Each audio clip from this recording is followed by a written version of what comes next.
Welcome to The Explainer. Today, we're diving into a battle that in many ways was already won before it even started. We're talking about a conflict where the outcome was divinely promised, leadership was miraculously chosen, and the final victory, well, it was defined by mercy, not just might. So let's go back in time. We're heading to the year 7 of the Hijri calendar, that's 628 CE, to a lush, fortified oasis called Khaibar. This wasn't just another clash of armies. This was an event foretold in scripture, an event that would shape the future of the early Muslim community in a profound way. So, how did this all kick off? Well, to really get why this battle happened, we need to look at the tensions that had been simmering for a while, setting the stage for a major confrontation. You see, initially, things were peaceful between the Muslims and the people of Khaibar. But the whole situation changed when exiled leaders from the Banu An-Nadeer tribe were expelled from Medina and made their way to Khaibar. They weren't just looking for a new home, they were looking for revenge. And they started building a huge military alliance with one very specific goal in mind. The sources describe this as a complete and total obsession. This wasn't just a political squabble over land or resources. It was a deeply personal, all-consuming mission to wipe out the early Muslim community entirely. And it's this intensity that turned Khaibar from a neutral oasis into a serious threat. Okay, but here is where the story takes a really fascinating turn, because before a single soldier even began the march, the Muslim community was convinced they already knew how this was going to end.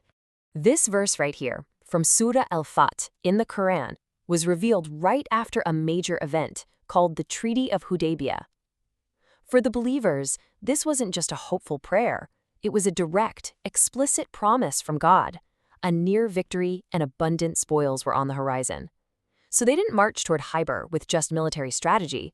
They marched with absolute faith in a divine guarantee. And that unshakable belief totally shaped the journey to Khaibar. In fact, the march itself became this incredible learning moment, a time of spiritual training for the entire army. Just try to picture it, an army on the move through the desert, spirits soaring. Their voices are booming, chanting Allahu Akbar, God is the greatest, so loudly that it echoes through the valleys. The energy must have been electric. But right in the midst of this, the prophet steps in, and he teaches them this really important lesson in spiritual etiquette. He gently tells them, hey, take it easy. Your connection to God isn't about being the loudest. It's about a sincere, quiet reverence. You're speaking to the one who hears everything. It was a perfect lesson on balancing that outward passion with inner awareness. And this moment, this really captures their whole approach.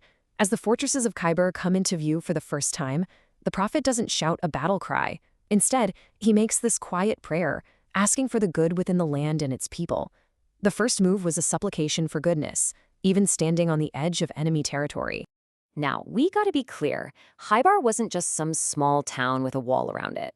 No. This was a complex of massive, well-supplied fortresses. Taking it was going to be a huge test of the army's endurance. So you had all these different strongholds they had to conquer, one by one. They started with the Naa'im fortress, and the resistance was incredibly fierce, right from the get-go. This was definitely not going to be a quick and easy fight. In fact, the siege of just that first fortress, Naa'im, dragged on for 10 long days. The army was getting exhausted, and you can imagine that morale was starting to dip. The situation was getting pretty serious. And then, right in that moment of doubt and fatigue, the prophet makes this absolutely game-changing announcement. He says that tomorrow, he's going to give the banner, the symbol of leadership, to a man who is loved by God and his messenger. Just like that, exhaustion turns into excitement. Every single person in that army spent the night hoping they would be the one chosen for such an incredible honor. The man chosen was Ali ibn Abi Talib. And there's this incredible detail. He was suffering from a terrible eye infection and could barely see. But the prophet miraculously healed him on the spot. And his instructions were crystal clear. The ultimate goal here isn't just to win a battle. It's to invite people to the core message of faith. Now, amidst all this epic military history, there's a small personal story that really cuts to the spiritual core of this whole campaign. It reveals why these people were really there. So after one of the skirmishes, they're dividing up the spoils of war. A Bedouin man who had only recently joined the Muslims is offered his share of the loot, and he flat out refuses it. his reason, his motivation was completely different. He explains that he didn't join the army for gold or silver. He points right at his own throat and says, "I came here for one reason, to be struck by an arrow right here and achieve martyrdom for God's sake." And what happened next is just a stunning example of the power of a sincere intention. Later that very day, the man's body was carried to the prophet. He had been killed in battle by an arrow that struck him precisely where he had pointed. His prayer, which came from a place of pure sincerity, was answered. All right, so let's move to the aftermath. The fighting is over, but how this victory was handled is arguably the most important part of the entire story.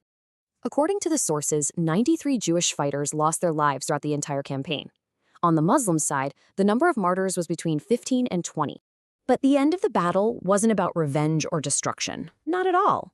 The focus immediately shifted to creating a just, stable, and sustainable new reality for everyone. So instead of displacing the population, they created this groundbreaking agreement.